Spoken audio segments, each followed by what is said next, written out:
Hello everyone, welcome back to this channel PSJ matrix. तो आज की वीडियो में हम सेंट्रल यूनिवर्सिटी जो है दिल्ली में, उसमें एसोसिएट प्रोफेसर, असिस्टेंट प्रोफेसर और प्रोफेसर की जो वैकेंसी निकली हुई है उसके बारे में डिस्कस करने वाले हैं। ठीक है, तो पहले थोड़ा सा देख लेते हैं एसेंशियल क्वालिफिकेशंस वगैरह। देखिए, अगर आप असिस्टेंट प्रोफेसर के लिए भी एलिजिबल है तो इससे आपको एक ओवरव्यू भी मिल जाएगा कि एसोसिएट प्रोफेसर और प्रोफेसर बनने के लिए आगे आगे कौन कौन सी क्वालिफिकेशंस चाहिए होती है।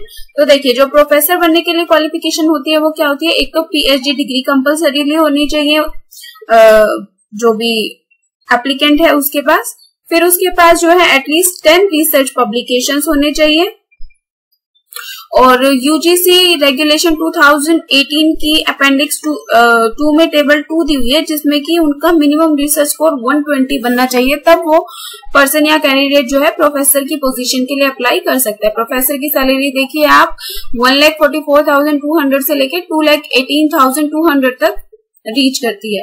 फिर हो जाता है एसोसिएट प्रोफेसर के लिए अगर अप्लाई हम लोग करना चाहते हैं तो उसके लिए क्या क्या क्वालिफिकेशंस होती है। पीएचडी डिग्री चाहिए होती है, मास्टर्स डिग्री एटलीस्ट 55% मार्क्स होने चाहिए। उसके बाद जो रिसर्च पब्लिकेशन है वो कितनी होनी चाहिए, 7 रिसर्च पब्लिकेशन होने चाहिए पीयर रिव्यूड या फिर यूजीसी लिस्टेड जर्नल्स में। और यहाँ पे उनका जो यूजीसी रेगुलेशन 2018 के अकॉर्डिंग स्कोर है वो कितना बनना चाहिए, 75 बनना चाहिए। फिर है असिस्टेंट प्रोफेसर। असिस्टेंट प्रोफेसर की सैलरी देखिए 57,700 से लेके 1,82,400 तक रीच करती है। अच्छा, उसमें फिर आपकी रिक्वायरमेंट्स क्या क्या होती है असिस्टेंट प्रोफेसर के लिए अप्लाई करने के लिए। एक तो आपकी मास्टर्स डिग्री में एटलीस्ट 55% मार्क्स होने चाहिए। दूसरा, आप लोगों के पास नेट आपका क्वालिफाई होना चाहिए यूजीसी या सीएसआईआर किसी के भी द्वारा कराया गया अकॉर्डिंग टू योर डिपार्टमेंट, या फिर उसके सिमिलर स्लेट या फिर सेट आपका क्वालिफाई होना चाहिए। और कुछ एक एस्पायरेंट्स ऐसे होंगे जिनके पास पीएचडी डिग्री होगी, जो कि PhD degree in accordance with the UGC minimum standards and procedure for award of MPhil degree regulation 2009 और 2016। ठीक है, इनके अकॉर्डिंग जिनके पास भी पीएचडी की डिग्री है तो उन लोगों के लिए क्या है, नेट और स्लेट की रिक्वायरमेंट्स थोड़ी सी लीनियंट कर दी जाती है, उनमें नेट स्लेट की रिक्वायरमेंट से एग्जेम्प्ट कर दिया जाता है।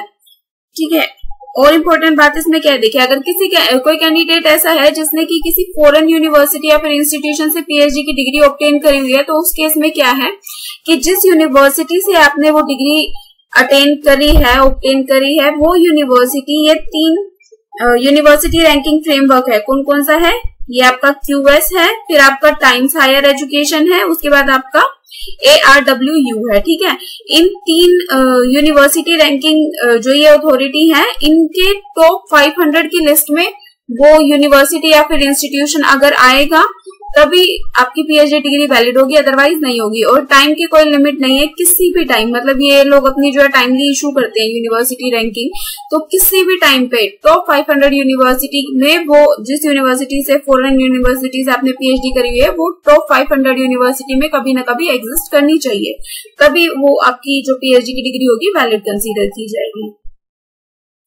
ठीक है, उसके बाद ये थोड़ी बहुत कुछ एक बेसिक सी इन्फॉर्मेशन है, आप लोग देख सकते हैं।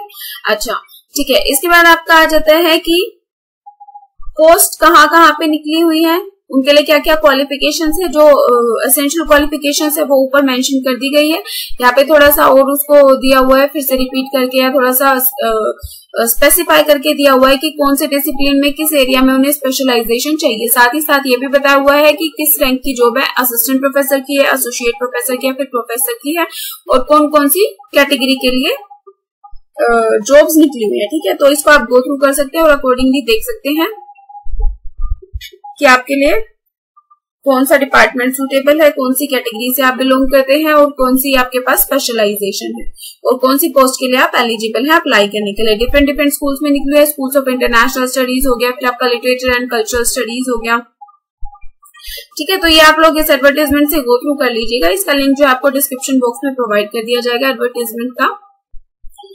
उसके अलावा देखिए जनरल इंस्ट्रक्शंस क्या है कि अगर आप लोग ये फॉर्म भरने जाएंगे तो फिर आप लोगों को क्या करना है। देखिए, ये जो वैकेंसी है ये जेएनयू की डिस्कस हम कर रहे हैं, जवाहरलाल नेहरू यूनिवर्सिटी, इसकी ये वैकेंसीज निकली हुई है।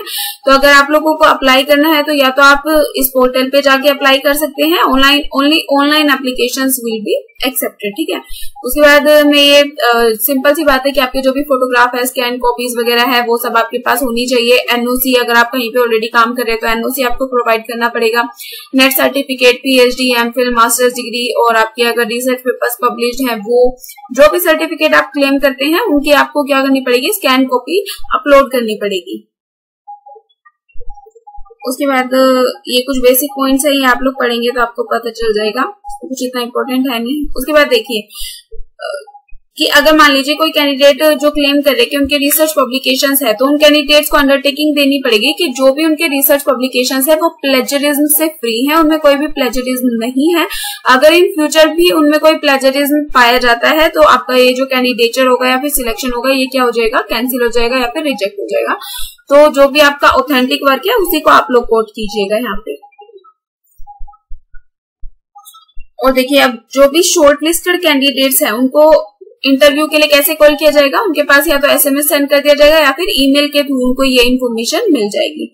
Submission of online application through, ये CU चयन करके पोर्टल है, इस पे आप लोग जाएंगे तो इस पे आपको ऑप्शन मिल जाएगा कि किस तरीके से आपको अप्लाई करना है। और एप्लीकेशन की जो डेट है वो 7 जुलाई 2025 से एप्लीकेशन शुरू हो गई थी और 5 अगस्त 2025 को 5 PM तक आप लोग अप्लाई कर सकते हैं। तो टाइमली आप लोग अप्लाई कर दीजिएगा इस पोस्ट के लिए, जो भी एलिजिबल कैंडिडेट्स हैं।